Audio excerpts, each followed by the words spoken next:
Hello साथियों, A to Z classes में आपका स्वागत है।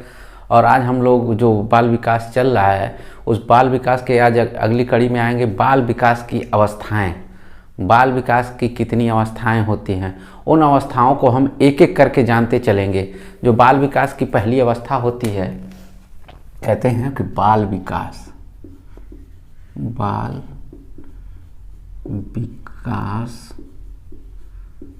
की अवस्थाएं। बाल विकास की कितनी अवस्थाएं होती हैं? 3 होती हैं। बाल विकास की कितनी अवस्थाएं होती हैं? 3 होती हैं। उन तीनों अवस्थाओं को हम एक एक करके जानते चलेंगे। सबसे पहले हम पहली अवस्था के बारे में जानेंगे, पूरे डिटेल से जानेंगे। ये नहीं पढ़ाने के लिए तो मैं आज ही तीनों अवस्थाओं को पढ़ा दूं, लेकिन वो क्या, बस हमको बस भागते रहना है। तो क्या मतलब, आपको वो चीज़ें मैं बताऊं कि जो चीज़ें आपके एग्ज़ाम में आने वाली हों और आपको उस चीज़ का ज्ञान रहे जो आपके एग्ज़ाम में आते हों। मैं उन सारे प्रश्नों को समेट के रख लिया हूं कि जो आपके एग्ज़ाम में आते हों। और जो लोग हमारी पिछली कक्षा को नहीं देखे हैं, बाल विकास के जो सिद्धांत हैं, जिन्होंने भी नहीं देखा है वो हमारी क्लास को पुनः जाके देख सकते हैं। हमारी बाल विकास की जो बहुत ही अच्छी क्लास है, बहुत ही ज्ञान उपयोगी है, और जो आज की भी क्लास है वो भी बहुत ज्ञान उपयोगी है। और आगे भी जितनी भी क्लासेज आएंगे आपके परीक्षा से संबंधित बहुत ही इम्पोर्टेंट चीज़ें होंगी। तो आज हम बाल विकास की जो अवस्थाएं होती हैं वो 3 होती हैं। उन तीनों में से हम सबसे पहले आज क्या पढ़ेंगे? शैशवावस्था। शैशवावस्था।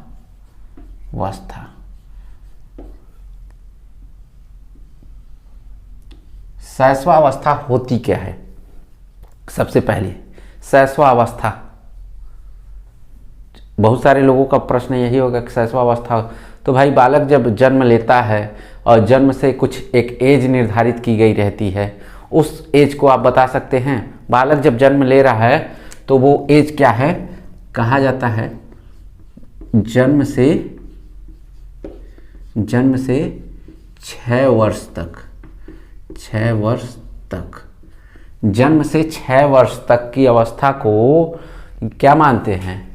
शैशवावस्था मानते हैं। जन्म से 6 वर्ष के, कहीं कहीं 5 वर्ष भी दिया होगा, जन्म से 5 वर्ष। लेकिन अगर कहीं 0 से 5 वर्ष दिया हो, 0 से 6 वर्ष, तो आपका उत्तर गलत होगा। जब कभी भी शैशवावस्था की एज पूछे तो आपको उत्तर यही देना है, जन्म से 6 वर्ष तक। कहीं कहीं 5 वर्ष इसलिए दिया रहता है, जन्म से 5 वर्ष, क्योंकि 5वें वर्ष के अंत में वो खत्म होता है और अगली जो अवस्था आती है बाल्यावस्था, वो 6 वर्ष से 12 वर्ष तक मानी जाती है। इसलिए वो 5 को वहाँ मानता है और 6 को बाल्यावस्था में लेके चला आता है। लेकिन अगर सही तरीके से गिना जाए तो 6वें वर्ष में बालक प्रारंभ हो जाता है, आधे समय तक बिता चुका होता है और वहीं से बाल्यावस्था भी अपना रूप धारण कर लेता है। तो इसीलिए 6 से 12 वर्ष की जो अवस्था होती है वो बाल्यावस्था मानी जाती है। और हम बात कर रहे हैं अभी शैशवावस्था की, तो अगले टर्न पे हम बाल्यावस्था की बात करेंगे। पहले शैशवावस्था, जन्म से जो 6 वर्ष की अवस्था होती है उसको क्या कहा जाता है? शैशवावस्था। अब शैशवावस्था को अंग्रेजी में क्या कहते हैं? Infancy age. इन्फेंसी एज, ठीक, इन्फेंसी एज कहते हैं। तो शैशवावस्था को अंग्रेजी में क्या कहते हैं? इन्फेंसी एज कहते हैं। क्योंकि शिशु जो शब्द है अंग्रेजी के इन्फेंट से बना है। शिशु जो शब्द है, शिशु का नाम किसको कहते हैं? शिशु बड़े बच्चों को कि छोटे बच्चों को? छोटे बच्चों को तो शिशु कहते हैं। तो शिशु जो शब्द है अंग्रेजी के किस शब्द से, अगर आप जानते हो तो उत्तर बताइए, किस शब्द से? प्रश्न आपका यही रहेगा कि शिशु जो शब्द है अंग्रेजी के किस शब्द से लिया गया है। चाहे ये पूछेगा शिशु शब्द अंग्रेजी से, लैटिन से, ग्रीक से किससे लिया गया है, तो आपका सबसे पहला प्रश्न यही है कि शिशु जो है अंग्रेजी का जो वर्ड है, ठीक, अंग्रेजी के किस वर्ड से लिया गया है? तो वो इन्फेंट कहते हैं, INFANT, इन्फेंट से बना है। किससे बना है भाई? इन्फेंट से बना है। अगर अब पूछे कि शिशु शब्द अंग्रेजी के किस शब्द से बना है, तो आप कहेंगे इन्फेंट से। और अब बात करते हैं जब बालक जन्म जब ले लेता है, यहाँ से जब बालक माता के गर्भ से जन्म लेता है तो सबसे पहला संवेग यानी बालक के जन्म के बाद सबसे पहला कौन सा संवेग बालक में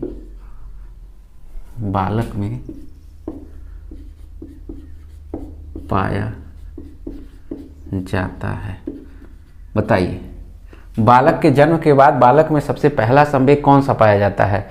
तो ये बता सकते हैं आप। संवेग जानते हैं, संवेग बहुत सारे मनोवैज्ञानिकों के अनुसार बहुत सारे संवेग होते हैं। चिल्लाना, हंसना, रोना, ये सारे क्या हैं? हमारे संवेग ही तो हैं। क्रोध, घृणा, भय, ये सारे संवेग हैं हमारे। तो उन्हीं संवेगों में से कौन सा संवेग ऐसा है जो बालक के जन्म के समय आता है? तो कहा जाता है कि उत्तेजना नामक संवेग। उत्तेजना नामक संवेग जो होता है बालक के जन्म के बाद बालक में पहला संवेग यही रहता है, उत्तेजना। प्रश्न आपसे यही पूछते हैं कि बालक का जब जन्म हो जाता है तो सबसे पहला संवेग उसके अंदर कौन सा होता है? तो आपका उत्तर होगा क्या बोलेंगे? उत्तेजना। ठीक। अब बात करते हैं जो इन्फेंट है, ठीक, ये किन दो शब्दों से मिलकर बना है? इन्फेंट, मान लीजिए ये इन हो गया या फैंट हो गया। इन्फेंट जो है ये किन दो शब्दों से मिलकर बना है? बता सकते हैं? ये इन धन फैरी, ये इन फैरी शब्द से मिलकर बना है। ठीक। इन्फेंट जो है किन दो शब्दों से मिलकर बना है?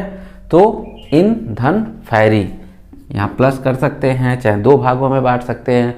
इन फैरी का अर्थ क्या हुआ? तो इन मतलब नहीं होता है, अब फैरी मतलब बोलने से। इन मतलब नहीं, इन मतलब में या अंदर अंग्रेजी वाला मत पकड़िएगा। ठीक। ये इन्फेंट का इन है और यहाँ पे इन का तात्पर्य ये होता है कि इन मतलब नहीं और फैरी मतलब बोलने से, अर्थात बोलने में अयोग्य। अर्थात क्या हुआ? इन दोनों को मिला इन्फेंट मीन्स क्या हुआ? जो बालक बोलने में अयोग्य होते हैं वो शैशवा अवस्था के अंतर्गत आते हैं। जो बालक बोलने में अयोग्य होते हैं वो किसके अंतर्गत आते हैं? शैशवा अवस्था के अंतर्गत आते हैं। प्रश्न आपसे यही पूछे इन धन फैरी किन दो शब्दों से इन्फेंट मिलकर बना है? तो कई लोग कहेंगे इनको इधर कर लेते हैं और फैंट को इधर कर लेते हैं, तो वहां पे आपका उत्तर क्या होगा? सरासर गलत हो जाएगा। इन यहाँ पे इन रहने दीजिए और फैंट को फैरी में तब्दील कर दीजिए। फैरी में नहीं बोलने से, और नहीं इन मतलब नहीं। जो बालक बोलने में अयोग्य होते हैं उनको क्या कहा जाता है भाई? उनको क्या कहा जाता है? शैशवावस्था के बालक कहे जाते हैं। यानी वो बालक जो बोलने में अयोग्य होते हैं वो शैशवावस्था के अंतर्गत आते हैं। यहाँ पर किसी को कोई कन्फ्यूजन, किसी को किसी प्रकार की कोई कन्फ्यूजन हो तो बताएं। किसी को कोई कन्फ्यूजन नहीं है? ठीक, आगे बढ़ते हैं।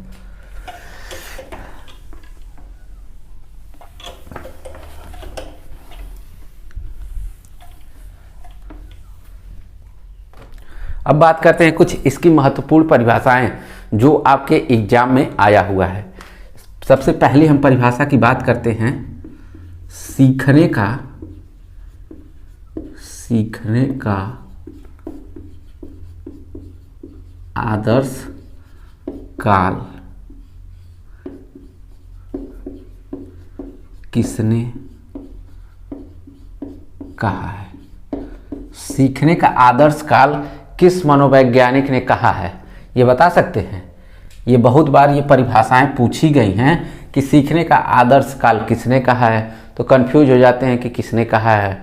कई लोग रास महोदय को लगा दे रहे हैं, कई लोग क्रो एंड क्रो को लगा दे रहे हैं, कई लोग वाटसन को लगा दे रहे हैं। जो सही उत्तर है उसको नहीं लगा पाते हैं। तो आज जान लीजिए, जितने लोगों ने क्लास को अभी तक इस तरह इस परिभाषाओं को नहीं देखा होगा, चाहे जानते होंगे, वो चाहे तो उत्तर दे सकते हैं, और जो नहीं जानते उनका उत्तर मिलेगा ही। तो वेलेंटाइन इन मनोवैज्ञानिक का क्या नाम है? वेलेंटाइन आपके 14 फरवरी वाले वेलेंटाइन नहीं है। आप अगर 14 फरवरी से याद रखते हैं तो भी कोई बात नहीं, आपको याद होना चाहिए, चाहे आप किसी तरह से याद रहें। अगर याद है तो आपको नंबर मिल रहा है, चाहे वेलेंटाइन किसी रूप में। तो वेलेंटाइन सिरोल जो हैं, इन्होंने कहा कि सीखने का जो आदर्श काल है वो बच्चों के लिए बहुत बढ़िया होता है, शिशुओं के लिए क्या होता है? शैशवावस्था सीखने का आदर्श काल कहा। ठीक, क्या कहा? शैशवावस्था सीखने का आदर्श काल कहा। तीव्र सीखने की अवस्था, यानी शैशवावस्था को क्या कहा? तीव्र सीखने की अवस्था। शैशवावस्था को तीव्र सीखने की अवस्था किसने कहा? शैशवावस्था को तीव्र सीखने की अवस्था किसने कहा? शैशवावस्था को तीव्र सीखने की अवस्था किसने कहा? किस मनोवैज्ञानिक ने? तो मैं आपका ज़्यादा समय नहीं लूँगा। वाटसन, जेवी वाटसन, आपने नाम सुना होगा, जेवी वाटसन, जो व्यवहारवाद के जनक माने जाते हैं। वही वाटसन महोदय कहते हैं कि जो शैशवावस्था होती है उसमें बालक क्या करता है? बहुत तेजी के साथ सीखता है। उन्होंने एक परिभाषा और दी है, वो कहते हैं कि मुझे एक बालक दो जो मैं उनको कुछ भी बना सकता हूँ। यानी मुझे एक ऐसे बालक दे दीजिए जो मैं उनको कुछ भी बना सकता हूँ। वो बालक किस रूप में? शैशवा अवस्था वाले बालक की बात करते हैं। ठीक, वो किस रूप के बालक की बात करते हैं? शैशवा अवस्था की बालक की बात करते हैं कि अगर मुझे एक बालक दे देते हैं तो मैं उनको कुछ भी बना सकता हूँ। कुछ भी में कहते हैं मैं उसको डॉक्टर बना सकता हूँ, मैं उसको इंजीनियर बना सकता हूँ, मैं उसे चोर बना सकता हूँ, मैं उसे समाज नेता बना सकता हूँ, यानी एनीवन कुछ भी मैं उसे बना सकता हूँ, मुझे एक बालक दे दो। तो ये जेवी वाटसन जी की एक बहुत महत्वपूर्ण परिभाषा है। तो ये तीव्र सीखने की अवस्था शैशवावस्था को कहा जाता है। और कहा किसने है ये? तो ये वाटसन महोदय ने। बालक के भावी जीवन का निर्माण, अगली परिभाषा है, बालक के भावी जीवन का निर्माण 4-5 वर्षों में ही हो जाता है। यानी कहते हैं ये मनोवैज्ञानिक जो हैं, ये कह रहे हैं कि बालक के जो भावी निर्माण, यानी बालक जो क्या बनना चाहता है वो 4-5 साल के अंदर ही डिसाइड हो जाता है। यानी वो जो बचपन के 4-5 साल के जो अवस्थाएं होती हैं वो किसके अंतर्गत आ रही हैं? शैशवावस्था के अंतर्गत ही आ रही हैं। तो वो वही मनोवैज्ञानिक जो हम वही कह रहे हैं कि शैशवावस्था का एक बालक हमको भावी जीवन में जो उसका निर्माण करना है वो 4-5 वर्षों में ही निर्माण हो जाता है कि वो क्या बनना चाहता है। भाई डॉक्टर बनना चाहता है, इंजीनियर बनना चाहता है, आप जो चाहें वाटसन खान इसमें कर सकते हैं। तो उसके जो निर्माण का काल माना जाता है, तो जो 4-5 वर्ष ही माने जाते हैं, वो 4-5 वर्ष किसका काउंट करता है? तो ये कहता है शैशवावस्था का। उस मनोवैज्ञानिक का नाम है सिगमंड फ्रायड। सिगमंड फ्रायड का नाम सुने हैं? सिगमंड फ्रायड का नाम सुने हैं? बहुत बार सुने होंगे। ईगो सुपर ईगो की बात करते हैं। ठीक, जब हम अगले टर्न पे अगली जैसे धीरे धीरे क्लासेस चलती रहेंगी, जब जैसे ही इनका नंबर आएगा इनके बारे में डिटेल जानेंगे। तो ये वही सिगमंड फ्रायड हैं जो ईगो सुपर ईगो में संबंधों को बताते हैं, किस तरह के कार्य होते हैं इनके बीच, मनुष्य में कौन सा ईगो सुपर ईगो में किस में वृद्धि होती है, कौन पुल का कार्य करता है, कौन डूबा रहता है, ये सिगमंड फ्रायड ही बताते हैं। तो ये थी शैशवावस्था की महत्वपूर्ण कुछ परिभाषाएं जो आपके विगत एग्जाम में आया हुआ है। और इस एग्जाम में आपको जरूर देखना है कि क्या क्या चीज़ें किस किस रूप में हो रही हैं। और आप हमारे क्लास से बिल्कुल जुड़े रहिएगा, जाइएगा नहीं। ठीक, अब बात करते हैं इसके महत्वपूर्ण और टॉपिकों की। अब इसका विभाजन कर देते हैं। शैशवावस्था का जो एज विभाजन है, सबसे पहले ये 2 रूपों में विभाजित है, पहला दूसरा। ये जन्म से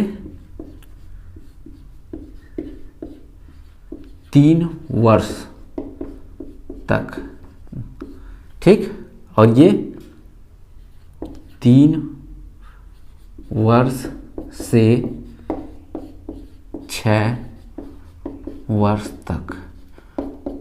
इस जो 6 वर्ष, जन्म से जो 6 वर्ष की अवस्था है उसको 2 भागों में बांट दिया गया, जन्म से 3 वर्ष तक और 3 से 6 वर्ष तक।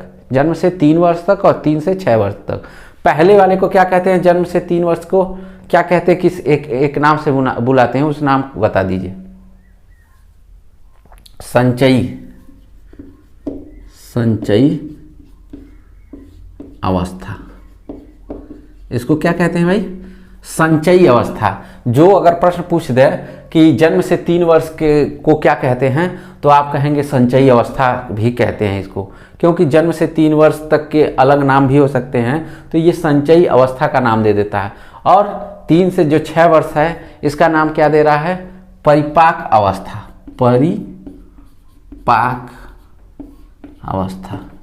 परिपाक का मतलब ये हुआ कि इस अवस्था में जो जन्म से 3 वर्ष है, उसी अवस्था से जब थोड़ा सा बालक आगे बढ़ता है तो इससे बेहतर ये चीज़ें हो जाती हैं। इसमें सोचने समझने की जो क्रियाएं रहती हैं वो कम होती है, लेकिन इसी जो शैशवावस्था है, ये 3 से जो 6 वर्ष है, बालक थोड़ा सा परिपक्व हो जाता है, अन्य माध्यमों से थोड़ा सा परिपक्व हो जाता है, तो इसीलिए इसको परिपाक अवस्था कहते हैं, इसको संचयी अवस्था कहते हैं। संचयी अवस्था में क्या?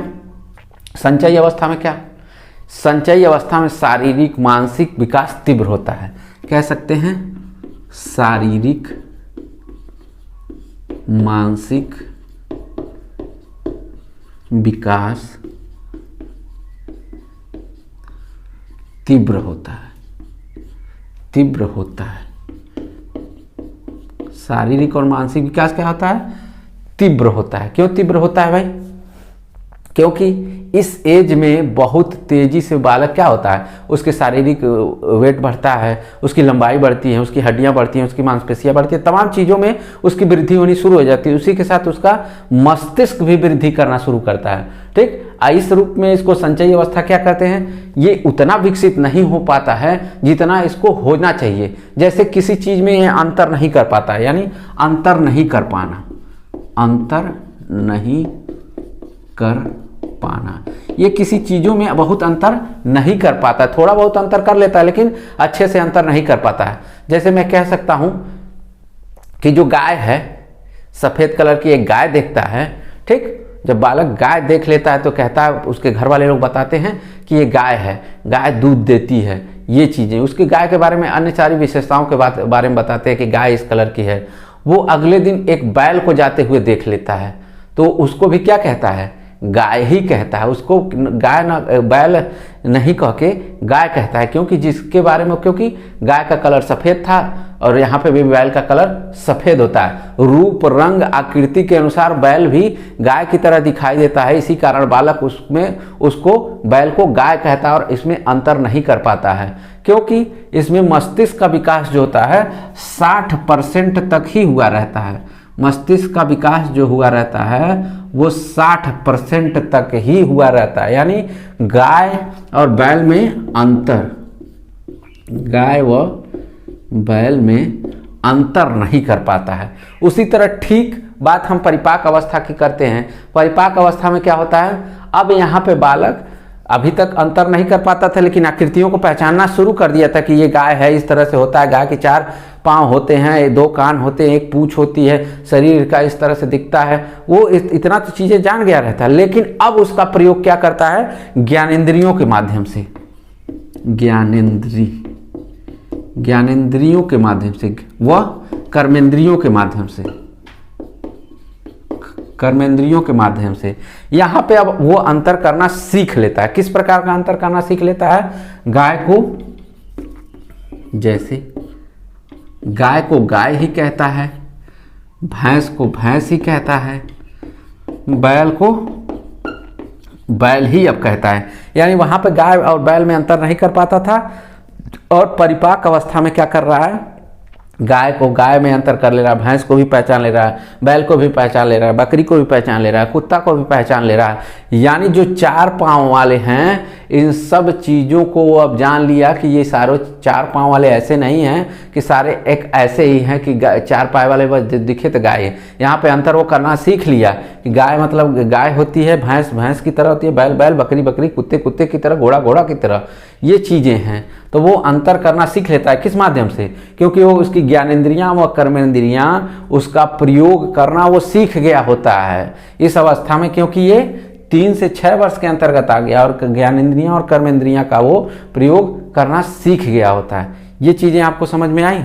इसमें जो मस्तिष्क का विकास होता है, जब 60 हुआ है तो यहाँ पे आपको पता करने की ज़रूरत ही नहीं है, 40% यहाँ पे उसका विकास हो जाता है। यानी 60% इसमें हुआ रहता है और 40% इसमें हो जाता है। तो प्रश्न आपसे पूछे कि संचयी परिपाक में मस्तिष्क का विकास कितना होता है, तो आप कहेंगे 60%। परिपाक अवस्था में मस्तिष्क का विकास कितना होता है, तो 40%। परिपाक में क्या होता है, ज्ञानेंद्रियों और कर्मेंद्रियों का प्रयोग करके वो अंतर करना सीख जाता है, और संचयी अवस्था में वो उसकी मानसिक शारीरिक विकास तो होता है, लेकिन वो किसी चीज़ों में विभेद नहीं कर पाता है। यहाँ तक किसी को कोई कन्फ्यूजन? कोई कन्फ्यूजन नहीं। चलिए अब बात करते हैं शैशवावस्था के कुछ उपनामों की।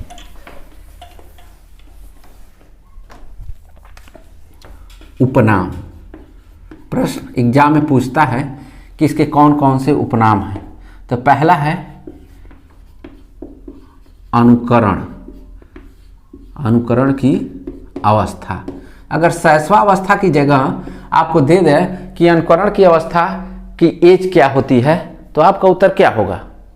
अनुकरण की अवस्था की एज क्या होती है, तो चाहे उसका पूछ दे कि नाम उपनाम क्या है, तो आपका उत्तर क्या होगा? आप कहेंगे भाई अनुकरण अवस्था को ही शैशवावस्था के अंतर्गत, चाहे उसका उपनाम के अंतर्गत जाना जाता है। खिलौनों की अवस्था दूसरा इसका नाम है, खिलौनों। खिलौनों की अवस्था। बालक इस उम्र में क्या करता है? खिलौनों के साथ बहुत ज़्यादा खेलता है, इसीलिए इसको क्या कहा जाता है? खिलौनों की अवस्था। तीसरा है रटने की अवस्था। बालक इस अवस्था में क्या करता है? कोई भी चीज़ रट के पढ़ता है। यानी आप बालक घर पे आता तो आप इसको ए सिखाते हैं, बी सिखाते हैं, सी दिखाते हैं, डी। तो बालक क्या करता है? रट के उस चीज़ों को रट कर ही सीखता है। संस्कारों के निर्माण की अवस्था। अगला है संस्कारों के निर्माण की अवस्था। भाई इस समय अच्छे बुरे, नैतिक अच्छे बुरे जो आचरण होते हैं, इस समय बालक को जो सिखाया जाता है, तो बालक बहुत तेजी के साथ सीखता है, चाहे अच्छी चीज़ें चाहे बुरी चीज़ें। इसीलिए इसको संस्कारों की अवस्था कहा जाता है। और लास्ट में कहा जाता है भाषा विकास की अवस्था। इसका शैशवावस्था के एक और नाम है भाषा विकास। भाषा विकास की अवस्था। भाषा विकास की अवस्था क्यों भाई? क्योंकि इसी में बालक सुनना, बोलना, पढ़ना लिखना, सुनना, बोलना, पढ़ना, लिखना, सुनना, बोलना, पढ़ना, लिखना इसी समय सीखता। सबसे पहले सुनता है, उसके बाद बोलता है, उसके बाद पढ़ता है, उसके बाद लिखता है। तो ये थे इसके उपनाम। ठीक, शैशवावस्था के इन उपनामों के बारे में भी आप कॉपी लेके इसका नोट्स बनाते हुए चलिएगा। ठीक, क्योंकि आपसे एक भी आपके एग्जाम में आए हुए एक भी प्रश्नों को मैं छोड़ना नहीं चाहता हूं कि जिससे एक भी प्रश्न आ जाए और आप कहें सर शैशवावस्था में वो प्रश्न आया था, आपने तो पढ़ाया ही नहीं। तो ऐसा हो ही नहीं सकता कि इसके बाहर आपके प्रश्न आ जाए। ठीक, तो ये चीज़ें आप नोट जरूर कर लीजिएगा। अब बात करते हैं शैशवावस्था में भार। भार, बालक के भार कितना होता है? बालक और बालिका दोनों जान लेते हैं। बालक, बालिका। बालक का भार कितना होता है? यहाँ पे 7.15 पाउंड।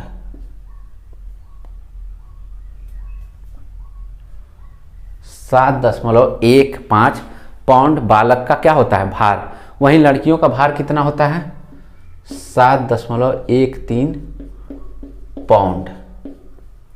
लड़कियों का भार क्या होता है, 7.13, यानी यहाँ पे 2 पाउंड कम है। मतलब लड़कियों का भार जो है लड़कों की अपेक्षा 2 पाउंड कम है, 0.2 पाउंड का है। ठीक, तो 7.15 है और 7.13, ठीक, इतना पाउंड होता है। अब ये कहा जाता है कि पहले 6 महीने में शिशु का भार क्या होता है, 2 गुना होता है। 6 मंथ में, पहले 6 मंथ में, ठीक, पहले यानी पहले 6 मंथ में बालक का भार क्या होता है, 6 मंथ में बालक बालिका का भार 2 गुना होता है। कितना होता है, पहले जितना पैदा होते वक्त रहता है, अब 6 महीने जैसे ही बीतता है, यानी आप 7.15 पाउंड को आप डबल कर लेंगे, ठीक, यानी 14.30, ठीक, उतना पाउंड हो जाता है। तो प्रथम 6 महीनों में बालक और बालिका का भार कितना हो जाता है, उसका 2 गुना हो जाता है। और पहले वर्ष के अंत में, यानी पहले वर्ष के अंत में भार जो होता है 3 गुना हो जाता है। कितना हो जाता है भाई, 3 गुना हो जाता है।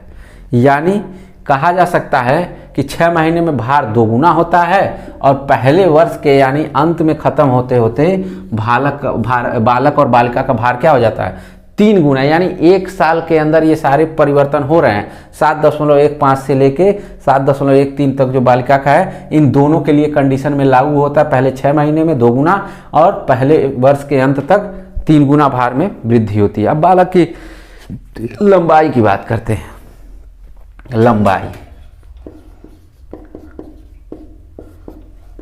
लंबाई कितनी लंबाई होती होगी, कितनी लंबाई होती होगी,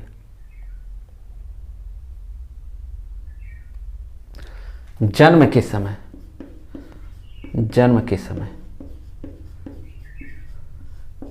50 सेंटीमीटर। जन्म के समय कितना होता है भाई, 50 सेंटीमीटर। वर्ष के अंत में यानी साल के अंत में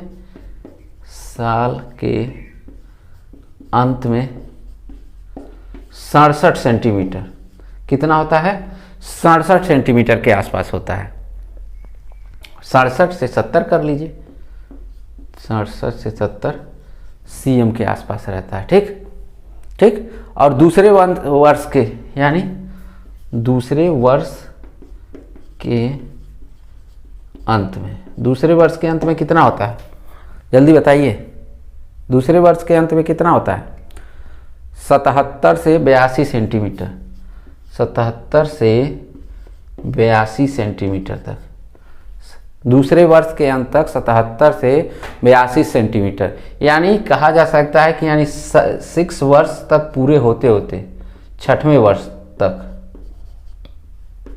के अंत तक कितना हो जाता है, 6वें वर्ष के अंत तक 100 सेंटीमीटर से 110 सेंटीमीटर के बीच, यानी 100 सेंटीमीटर से 110 सेंटीमीटर के बीच इनकी लंबाई होती है, ठीक। जन्म के समय 50 सेंटीमीटर के आसपास होता है, 50 से 52, क्योंकि लड़कियों के और लड़कों के जो लंबाई होती है, अगर प्रश्न पूछे कि जन्म के समय लड़कियों की लंबाई अधिक होती है कि लड़कों की लंबाई अधिक होती है, तो आपका उत्तर होगा लड़कियों की लंबाई अधिक होती है। यहाँ पे 50 सेंटीमीटर से 50.12 कर लीजिए, चाहे 51 कर लीजिए, इतने के आसपास होती है। इसलिए मैं 50 के आसपास रख रहा हूँ कि जिससे आपको कन्फ्यूजन ना हो। बस प्रश्न पूछ ले कि जन्म के समय लड़कियों की लंबाई अधिक होती है कि लड़कों की लंबाई अधिक होती है, तो आपका उत्तर होगा लड़कियों की लंबाई अधिक होती है। वो भी कितना, पॉइंट में थोड़ा बहुत अंतर रहता है, 1 सेंटीमीटर के आसपास रहता है, ठीक। ऐसी तो हम ऑल ओवर लेके चल रहे हैं, लड़के और लड़कियों की दोनों की लंबाई एक साथ लेके चल रहे हैं कि कितनी होती है,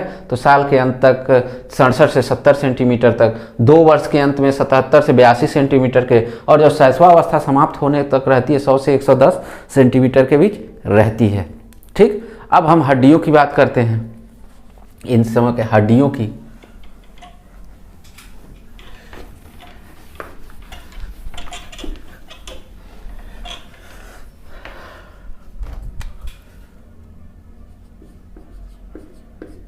हड्डियाँ, इस शैशवावस्था में हड्डियों की संख्या कितनी होती है? तो जन्म के समय देखिएगा, जन्म के समय 270 हड्डियाँ। जन्म के समय बालक के अंदर कितनी हड्डियाँ होती हैं? 270 हड्डियाँ होती हैं। कितनी? 270। और जैसे ही उसके 6 वर्ष पूरे होते हैं, 6 वर्ष के अंदर तक, यानी कहा जाए शैशवावस्था के अंत तक, शैशवावस्था के अंत तक कितनी हड्डियां हो जाती हैं? 300 हड्डियां हो जाती हैं। प्रश्न आपसे एग्जाम में किस तरह पूछेगा, जन्म के समय हड्डी शिशु में कितनी हड्डियां होती है? तो आप कहेंगे 270। लेकिन आपसे प्रश्न पूछे कि शैशवावस्था में हड्डियों की संख्या कितनी होती है, तो आपका उत्तर होगा 300 हड्डियां होती हैं। ठीक, कितनी होती हैं? 300 हड्डियां होती हैं। अब बात करते हैं मांसपेशियों की।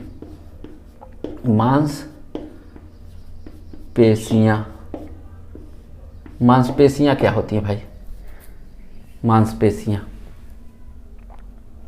कहा जाता है कि सब बालकों का वजन एक बराबर तो होता नहीं है। किसी बालक का कुछ वजन होगा, किसी बालक का कुछ वजन होगा, किसी बालक का कुछ वजन होगा। लेकिन जो औसत वजन बताया गया था वो 7.15 पाउंड ही तो बताया गया था। लेकिन यहाँ पे वजन थोड़ा बहुत जैसे ही कम बेसी अधिक कम होता है, वैसी तरह मांसपेशियाँ का भी वजन मांसपेशियाँ भी बदलने लगती हैं। इसीलिए कहा जाता है कि बालक के शरीर के, यानी उसके शरीर के भार का, उसके शरीर के भार का 23%, उसके शरीर के भाग का 23% होता है। यानी बालक का जो भी भार हो मांसपेशियां होंगी, ठीक, जो भी मांसपेशियां होंगी, बालक का जो भी भार होगा, जो भी वजन होगा, उसी के अनुसार उसकी मांसपेशियां कितने परसेंट होंगी? 23%। तो प्रश्न यही पूछता है कि बालक में मांसपेशियां कितने प्रतिशत पाई जाती हैं। ये नहीं पूछेगा कि 5 किलो का है, 10 किलो का, 15 किलो का, ये नहीं पूछता है। बस यही प्रश्न वो पूछता है कि बालक में के शरीर में शैशवावस्था में कितने परसेंट तक इस मांसपेशियां पाई जाती हैं। तो आप कहेंगे 23% तक, 23% तक। अगर पूछ दे कि 23% किस पे होता है, लंबाई पे होता है कि चौड़ाई पे होता है कि ऊंचाई पे होता है कि भार पे होता है, तो आपका उत्तर होगा भार के अनुसार। जो बालक का भार होगा, भार के अनुसार ही उसका 23% मांसपेशियों का विकास होता है। आई होप ये चीज़ें आपको बहुत अच्छे से समझ में आई होंगी। बाल विकास की अवस्थाओं में शैशवावस्था आपको बहुत अच्छे से समझ में आ गया होगा।